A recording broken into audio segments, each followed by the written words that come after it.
Last week's video was part 1 of my building of my Commodore room / Commodore studio. It's a project I've been enjoying doing over the last couple of months, but I haven't done it on my own. I've had some guidance from my foreman. Where do you want me to put it? Over there. Okay. And as always, Felicia was hands-on in helping as well. Today's video is part 2, which I take a break from the building work, the reno work. I begin moving some of the stuff into my Commodore computer room. My project is 80% done, but we do need to make some space in the spare room, aka my Commodore storage room. So here we go. So here's my first 7 boxes that I need to unload into my cabinets in my Commodore room. So what's my game plan today? Well, stage 1, you saw that last week. That's when I did 80% of my build of my Commodore room and studio. Stage 2, well, that's today. The first part of stage 2 is to move 7 boxes of Commodore stuff from storage in my spare room into my Commodore room. So tick, I've done that. And the next I need to empty this cupboard of all my Commodores. Now you'll be really surprised how many Commodore stuff I managed to fit into this cupboard. Stage 3, I'll be building a Commodore 64 games wall because I'm pretty sure that 2 of these boxes here are full of Commodore 64 games, and I'll have to empty out also the rest of the 7 boxes as well into my Commodore room. So that's stage 3. Stage 4, now I still don't have power or lighting in my Commodore room, so I'll need to get this done. Also I'll have some finishing touches I need to do as well, and then I'll do the final tour of the little Commodore computer room. So everything from this point onwards is the unpacking of the Commodores from the cupboard that's in the spare room in my house. Now I must admit that these first 2 boxes though weren't in that cupboard. It's a great start, Justin, but they were next to it. But everything else from this video is from that one cupboard. Well, first of all, in one of these boxes I have my Commodore 128D. Actually, I've been storing these 2 monitors here. They turned up a few weeks ago. I think I'll throw this here on top. This is a 1084S Commodore monitor. It's a bit dusty and a little bit discolored, but it'll look fine for now just for display purposes, and this is just temporary as well. This is the second box. This is a recent arrival that I got from a collector. It's my Amiga 1000. Of course, these originally were not called Amiga 1000s, they were called the Amiga. That 1000 number got added when Commodore started producing more Amigas. This one's a bit rough around the edges, it's missing the eject button, but I'm just really happy to finally have one because these are getting pretty rare in New Zealand. Here's the keyboard, which is in very nice condition. And the cables, of course, are in the box as well. The keyboard fits nicely underneath the Amiga 1000, and I'll use this other monitor as a temporary display. This is another 1084S monitor. This is the first official item from that Commodore computer cupboard. This is a mint condition 1702 monitor. I just love the colouring of this monitor. I got this in an unboxing recently with the exact same colouring disk drive and Commodore 64.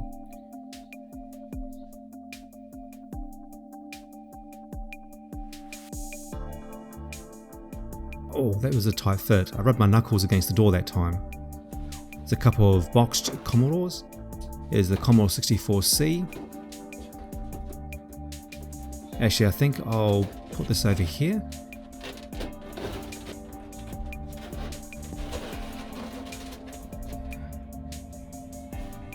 And the Amiga 500, well, that fits nicely up here. In this original box is the very rare light rifle for the Commodore 3000H games console from 1977-1976. I did a video on this, the link's in the description below. Great little piece of Commodore history. I think I'll just temporarily just store it down here.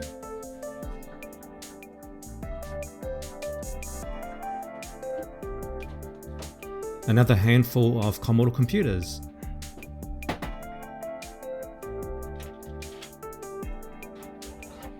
Here's a very special Commodore Amiga 500. As you can see from the serial number, interesting thing is that New Zealand was sent the first 10 Amigas that were produced. Here's a place for it for now. Now the great thing about these cupboards is it has these pullouts, which are great for displaying different Commodores.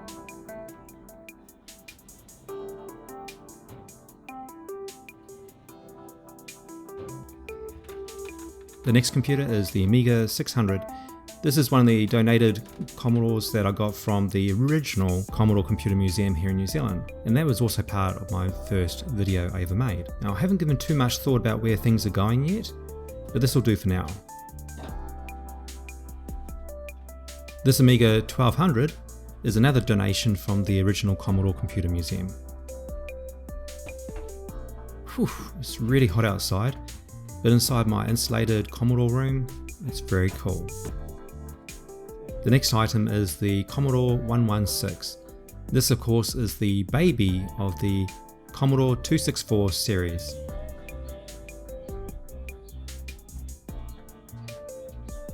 And the Commodore 16, another member of the 264 series. I think I'll just put it up here for now. This Commodore bag is one of those post-Commodore computer bankruptcy laptops. These were just generic laptops that were rebadged with the Commodore branding. Still a piece of Commodore history though. Oh, darn. This fault on the screen, this is new, it wasn't here before. But I must admit, the laptop is dead, but still, it's annoying. The next thing out of the cupboard is this beast. It's the complete Commodore 64 Pro Pack. Everything you needed to start on your Commodore 64 journey. I actually left this space here free especially for the Pro Pack, so voila, nice fit.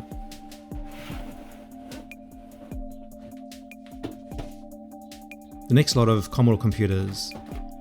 This is the standard Commodore 64 bread bin box or bread box. They can go up here with the Commodore 64C. And this is my Commodore VIC-20 with the PET style keys. Great little computer. This can go up here.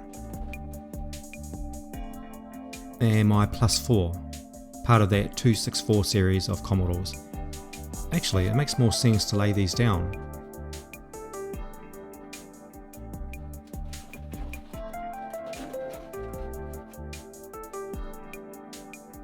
Yeah, that's better. The next handful of Commodores. Firstly is this super cool VIC-20 Mega Cart. This is a really rare item now, and it is feature packed. There's a link in the description below. Now, not so rare, but still a very cool joystick. The Alien joystick from Aliens 3. In this box is one of the Commodore's first game console machines that they made in the 1970s. It has 4 games in one. It is the Commodore 3000H. There's also a video link in the description about this amazing Commodore computer. And the companion to the Commodore 3000H is the Commodore 2000K, which came out around about 1976-1977. This is also a 4 games in one TV console games machine. Next is my Commodore 64 Silver Label, which is in really rough condition, but now that I have my dedicated space almost totally ready, I can do some restore work over the next couple of weeks, and this will be my first project. Perfect location for these is in my glass display case, which I got from my tip shop, which I mentioned in the previous video. And you'll notice it's next to the meter board. No, you won't, because all there is exposed wires. I don't have any power yet, but that'll come soon, hopefully. Yeah, that looks okay. The Alien joystick.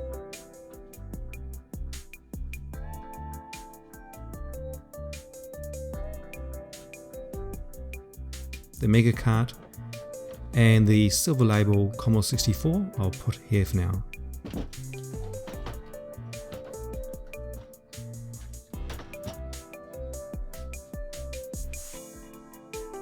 I'm still printing off heaps of these wall brackets for my Commodore 64 and Commodore VIC-20s, so I can mount them on the wall. This next lot is really heavy.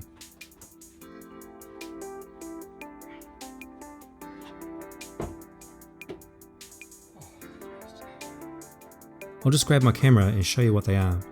I have two Commodore VIC 1540 disk drives, one of which is rare and the other is very rare. I did a members video on this, the link is in the description below. Also have a Commodore 128DR.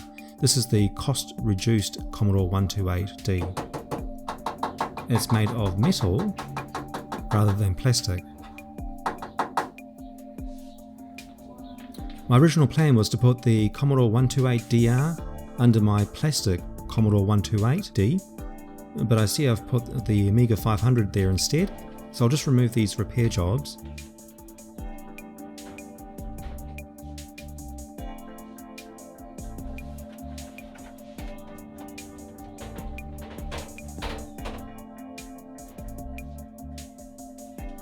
And now I can slide the Commodore 128DR in its original destination. I'll just also store these 1540s here for now. I've still got so much stuff to unpack. I'll work out permanent locations for everything at the end. And speaking of more stuff, we have a portable Commodore 64. Now, you wouldn't want to drop this on your toes. It weighs 10.5 kgs. It's a beautiful machine. It's the Commodore SX64. Commodore's original portable Commodore 64. It has a detachable keyboard. Stunning, isn't it? I also brought in this time this box and these bags of clothes. The box? Well, it's my Commodore 128. Where to put this? Here's a nice little spot here under the Amiga 500.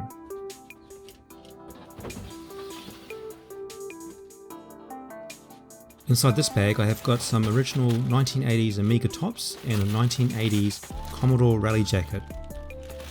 The Rally Jacket I'll be mounting in here and attaching it to the wall. And of course I've still got all these to open up as well. Next out of the cupboard, a couple of smaller items. The first item is the Commodore VIC-20 telephone. I did a video of the history of this Commodore phone, and as always the link is in the description below. I have the perfect spot for this. That's all looking pretty sweet. I'll probably change this before I finish anyway. As with most of the locations I've chosen already, I'll probably change those as well later on. Now what else did I grab this time? Oh yes, that's right. Some rolls for the Commodore 1520 plotter. Also a standard data set. And this is a cool thing. This is a dust cover for the Commodore 64 or the VIC-20.